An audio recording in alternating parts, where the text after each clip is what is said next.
Tout d'abord, on vous remercie de nous avoir accueillis. Oui, je t'en prie. On vous connaît grâce à vos succès internement et vos carrières encadrées de réussite. Mais si on venait au début de votre histoire avec la danse, quand avez-vous commencé à danser? À l'époque, il y avait une seule chaîne TRT, et donc ils faisaient une émission sur les enfants. Ils nous ont invités et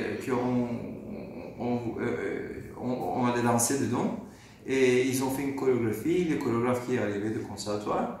Et ma mère il a dit que Tan peut continuer avec la danse parce que les qualités, il faut qu'il auditionne au conservatoire.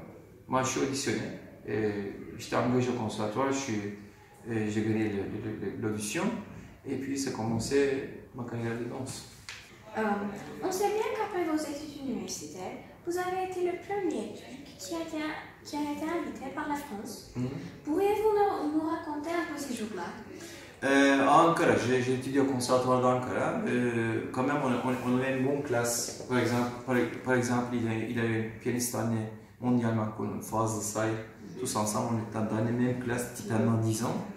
Et donc, il y avait un festival de danse à Ankara. Et il y a une troupe de danse, le Jean-Bol de France qui est arrivé. Ils ont fait le spectacle, ils m'ont vu et ils m'ont engagé. Donc, je suis allé à Paris. Mais après Paris, j'étais obligé de m'engager quelque part. Et au Ballet National, j'ai essayé de faire l'audition. Et j'ai gagné l'audition, mais les gens ils ont compris que je ne suis pas français. Que les Français ils prenaient dedans. Et moi je dis d'accord, j'ai fait une bêtise, mais quand même, j'ai gagné. Alors, qu'est-ce qu'on peut faire? Et ils ont dit qu'on doit parler avec le ministère de la Culture s'il y a une option. Qu'il y a une étranger qui peut rentrer dedans, on va voir, on va vous donner des nouvelles. Et je suis allé pendant, je crois que le tournée de Hong Kong, le tour de Hong Kong, ils nous ont téléphoné, ok, je t'ai engagé le premier étranger dans l'Opéra Garnier.